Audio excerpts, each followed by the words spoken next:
What's up, guys? Welcome back to the channel. I'm Goki, and today we're going to be talking about Hexeblaumon.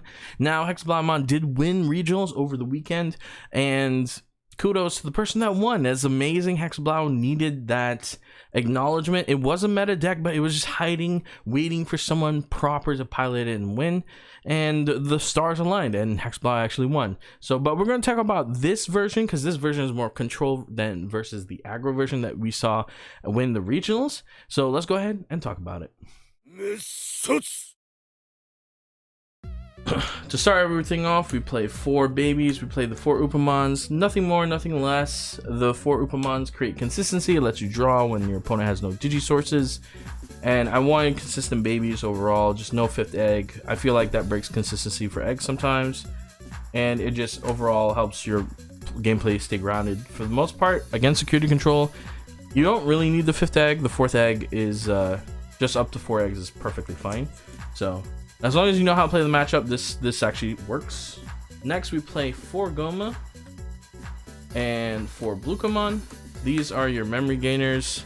They're important for the entire setup on how this game works. The Hexeblaumon game plan is to take sources and gain memory, so on and so forth. So it's really important for your game plan overall. Next, we play 4 Gugumon. Gugumon is the replacement until we get the O-Force Vmon to take place here. That Vmon allows you to warp into Ultra Force, and it also lets you draw a card within the inheritable, which is super strong. So for right now, Gugumon is just sitting here as that card, but big issue is he's 1k DP, meaning that Lord Knight can pick him off pretty quickly. And the MVP is double Elecmon. Running 2 costs in decks that aren't like heavily reliant on effects is super important, and the 2 have actually come in clutch super big time, especially if they give you 5 memory and they have a Tamer, so you can essentially digivolve this for free, go 1, play a 2, and play a Hex and choke him 1. There are so many ways, or you can even hard play this and play your Mega for the most part. Is super strong. Next, for the level 4s, we play 4 Solomon or Quillamon.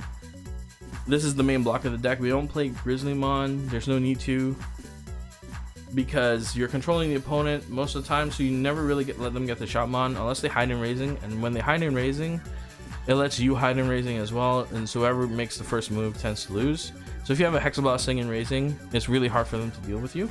And so Suelamon doesn't die as consequence for the most part. So it's as long as you know how to play a matchup, Suelamon is just perfectly fine.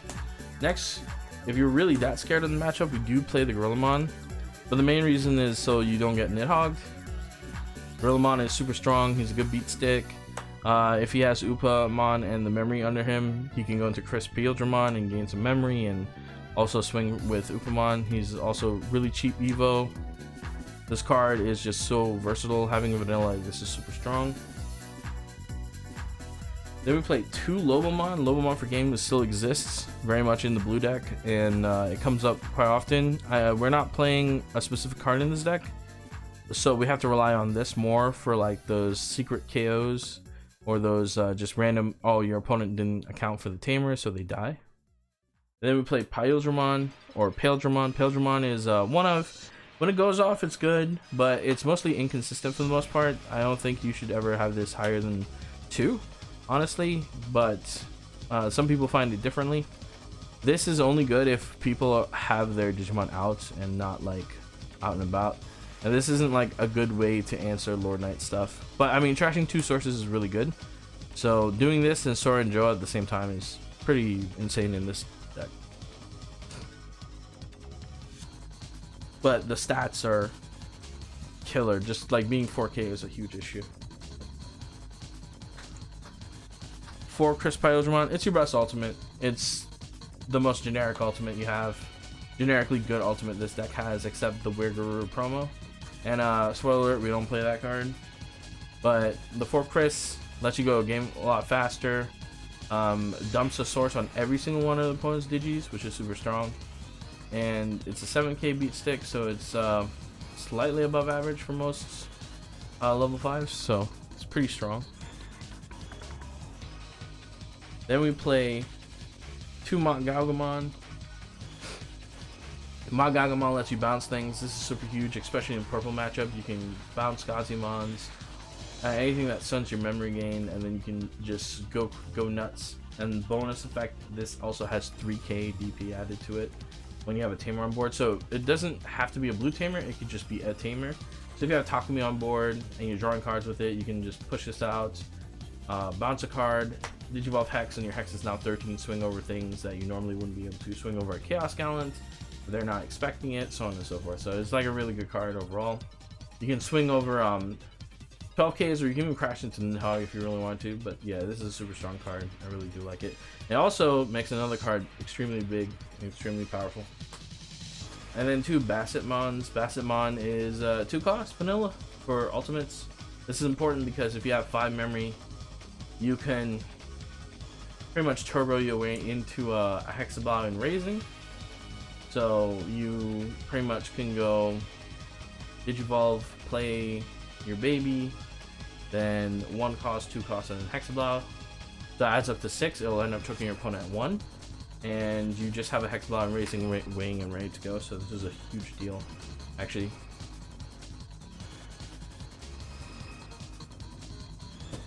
And the namesake of the deck, for Hexeblaumon. He's the main man himself, the degenerate Digimon that now is making waves. You swing, he stuns things, super strong. He stops your opponent from setting up properly. He messes with a lot of the way the boards work. Very, very powerful card. And if you supplement him in any way, he becomes even stronger. That's why people mix decks with Oath Force, or they mix decks with what you're going to see I play soon. But being able to stun the opponent for a turn is super huge, and then like being able to build another Hexeblaumon to keep chaining is really strong. Or even with the 5 memory that they usually give you sometimes because of the combination of Sora Joe and your regular Matt Tamer or Davis Tamer. This gives you 5 memory, meaning that you can go 2-1-2, go into Bastet, and then Digivolve into your ultimate or your Mega again, so you make another one. Or if you Hammer Spark, you could just go into Omni and it'd still be your turn. So that's spoilers for what Omni we're playing, but yeah. Or Hexeblaumon, really important. Next, we play 2 Zed. Zed pretty much finishes the the Mega package, the level 6 package. Zed's super strong. You can recycle him with Omni. Really, really powerful. Bouncing level 5s in certain matchups is really good. Meaning, like, you can bounce a Nightmon on the field and swing over a Lord Knight after you bounce it, so it's no longer 12k. You got rid of both bodies. This is why we play this Ziguru, and if it has Gugumon under it, you essentially are swinging at 14k. So most of the time you're going to swing into the security and not even worry about anything, pretty much. So this is a super good combo. This deck, this card works very well in this deck for annoying the opponent to the point where when you bring out Hex, it's really hard for them to deal with it because they try to out-resource you. They try to use their resources to get rid of this. So then they have to try to use resources to get rid of this after, and it creates a just annoying issue of how powerful, how many resources they have left to take care of Hex. Level 7 of choice we play are 2 Omnimods. BT1 specifically. There's a lot of boards where it's a lot of normal names, a lot of common names, a lot of like things that you will normally see that can be annoying. Shooting off 2 blockers is super strong with this, especially if it stays your turn. And then being able to swing twice or swing and then restand is super huge. If he's under Chris Pyromon, he swings for 2 prizes, and then he restands and swings again, so that's 4 prizes gone with this card. And most of the time he's not going to die inside security, so he's really safe in that case. But on top of that, he's also not only does he have the destruction effect, but under Gugumon he's actually 17k, so he swings over everything in the game in most cases. So that's something that people aren't wary about. You can literally swing over a big body, restand in the swing of security, so you get a security and kill like a Nidhogg or something pretty easily, or like swing over Omnimon's Wart and kill it, and then swing into security. So that's actually really huge. Being able to kill his wart is very strong. Then we play 2 Takumi Aibas, Davis, and 2 Sora Joe. These are our Tamer package. We only play 5. It's really hard to find like space for everything, but Sora Joe is like really bonkers. The moment you get it, you just win matchups. Takumi lets you draw cards a ridiculous amount from your deck, and then Davis is the one of dude that if you get him, you get him. He's amazing. You search and he sets your memory at 3. If you don't, then so be it. If anything, you can probably cut a Hammer Spark to play a 3rd one of this, because this is, if not better than the Hammer Spark in your normal game versus like Hammer Spark being inside your security. So that could be the case. And then last but not least, we play 4 Hammer Spark. The way you play Hammer Spark in this game is to just keep memory choking your opponent for the most part. It's not really to make aggressive plays like in Pyro. So I mean, honestly, you could cut one, play another Sora Joe to maximize your chance of getting Sora Joe and Takumi's. But for the most part, this comes in handy. I usually end up using all 4 in a match to just keep the opponent under control while they don't have like a memory tamer. So like you could play a 3-cost Digi, but have not a Pyromon or Lobomon you want to Digivolve, and you'll put them to 0. You can just Hammer Spark and Digivolve into Lobo to get ready to Digivolve further, and just stick them at 1. So yeah, so that is it for the deck. If there's changes, you guys will be notified. This list will always get updated, and it will be a new deck profile for it for the most part. But I'm having fun with Hexeblaumon. It's a really strong deck. If people aren't playing for it, or they're not playing around it properly, they can lose very easily. They have to think really hard when they play this deck.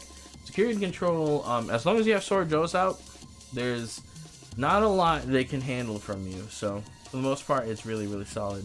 And that is it for Hexeblaumon. So far, the deck is solid. It's been testing really well. Positive win rate versus a negative win rate. Very, very, very strong positive win rate. It's a very sneaky, like it sneaks up, it creeps on people. It's really solid counter Lord Nightmon. It's a very back and forth type of game. Really, its only issue is sometimes certain matchups like Megazoo is really hard to get over if they set up properly. If they set up like Alter S to Digivolve your stuff, and then you have to sit there and build another Hex, or you hit into an Ultimate Flare, and they Digivolve all the way back down to 3, and you have to start all over. It can be really annoying. Megazoo especially, that type of thing. Security control a little bit less, because they don't have menacing big bodies to like annoy you. Where Megazoo, on the other hand, like they can like literally go Alter S, and then you're just like, okay, cool, you can't swing because I dropped your Digivolution source, and then they go Omnimon Antibody X, and they swing and they pop your Hexeblaumon. So there's like so many things that they can do versus the actual security control. But that's it for the deck. It's a wonderful deck. I hope you guys give it a try. I'll see you guys in the next one, and don't forget to keep it.